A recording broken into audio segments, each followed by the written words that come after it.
ஊருக்கே சோறு போடுற விவசாயி முதல்வர் ஆனா எப்படி இருக்குங்கிற கற்பனை எல்லாம் ஒரு காலத்துல நம்ம கனவுல மட்டும்தான் இருந்துச்சு. ஆனா ஒரு 4 வருஷம் விவசாயி கையில தமிழக ஆட்சி இருக்குன்னு யாரு கண்டது? இந்த 4 வருஷத்துல முதல்வர் என்ன பண்ணி கிழிச்சாருன்னு சில பேர் கேக்குறாங்க. இவரு என்ன பண்ணலன்னு முதல்ல சொல்லுறேன். இவரு எந்த சட்டமன்றத்திலையும் தன்னோட சட்டையை கிழிச்சிட்டு வெளியே வரல. காங்கிரீட் போட்டு வயல்வெளிகள்ல நடக்கல. சட்டசபைக்கே வராம இருந்து தண்ட சம்பளம் வாங்கல. கொரோனா டைம்ல பயந்து வீட்லயே உட்கார்ந்து காணொலி மூலமா மக்களை சந்திக்கல. நான் இவருடைய மகன், அவருடைய பேரன் அப்படின்லாம் சொல்லிட்டு ஓட்டு கேட்கல. இவர் பண்ணதெல்லாம் வானம் பார்த்த பூமியா கிடந்த நிலத்துக்கெல்லாம் குடிமராமத்து பண்ணி தண்ணி கொண்டு வந்தாரு. ஏழைங்க கஷ்டப்பட்டப்போ கொரோனா டைம்ல 1000 ரூபாய், பொங்கலுக்கு 2500 ரூபாய் கொடுத்தது மட்டும் இல்லாம கடன்களையும் தள்ளுபடி செஞ்சு உதவுனாரு. அவருக்கு 67 வயசு ஆகியும் கொரோனா டைம்லயும் கூட எல்லா மாவட்டங்களுக்கும் நேர்ல போய் கொரோனாவை எதிர்க்கும் போர்ல முன்னாடி இருந்து சண்டையிட்டாரு. நீட் பிரச்சனை அப்போ மாணவர்களோட தற்கொலைகளை வச்சு திமுக அரசியல் செஞ்சுட்டு இருந்தப்போ கூட எந்த ஒரு டிராமாவும்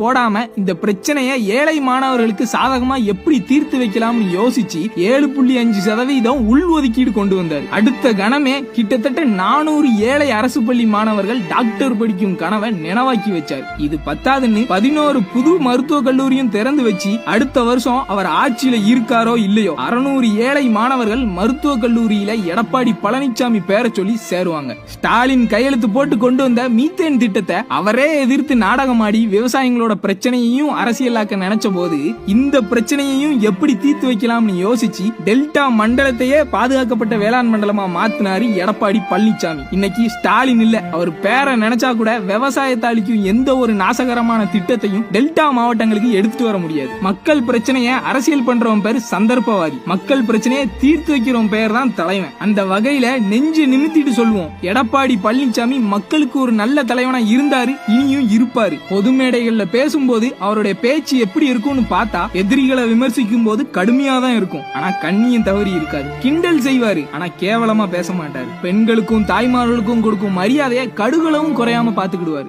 ஸ்டாலினும் பாவம் தானே, அவருக்கும் ஒரு வாய்ப்பு கொடுக்கலாம்னு சிலர் நினைக்கிறாங்க. திமுக போன முறை நடத்தின கொடூர ஆட்சியில யாரு துணை முதலமைச்சரா இருந்தா? ஸ்டாலின் தானே. நீங்க வாய்ப்பு கொடுத்து அவரை துணை முதல்வர் ஆக்கின போது தானே அவர் நீங்க கொடுத்த வாய்ப்புக்கு பரிசா 16 மணி நேரம் மின்வெட்டு, நில அபகரிப்பு, கட்ட பஞ்சாயத்து, வட்டி மோசடி, கொலை கொள்ளை கற்பழிப்புன்னு ஒரு அராஜக ஆட்சியே உங்களுக்கு பரிசளிச்சாரு. இன்னும் சொல்ல போனா அப்ப கருணாநிதிக்கு வயசாகிடுச்சு, உடல்நல குறைவும் இருந்துச்சு. அப்பாவோட முதலமைச்சர் பொறுப்புகளையும் இவர் தான் முதலமைச்சரா இருந்து எடுத்து செஞ்சாரு. முறையா நீங்க எடப்பாடியாருக்கு வாக்கு செலுத்தாத போதே உயிரை கொடுத்து உங்களுக்கு வேலை பார்த்தவர், உங்கள ஒருத்தரா இருக்கிற அவருக்கு மறுபடியும் ஒரு வாய்ப்பு கொடுத்து பாருங்க. தமிழ்நாட்டையே அடுத்த லெவலுக்கு கொண்டுட்டு போவார். தமிழ்நாடும் தமிழனும் நல்லா இருக்கணும்ன்ற வெறியும் வைராகியமும் அவருக்கு உண்டு. வாரிசுக்கு மேல வாரிசு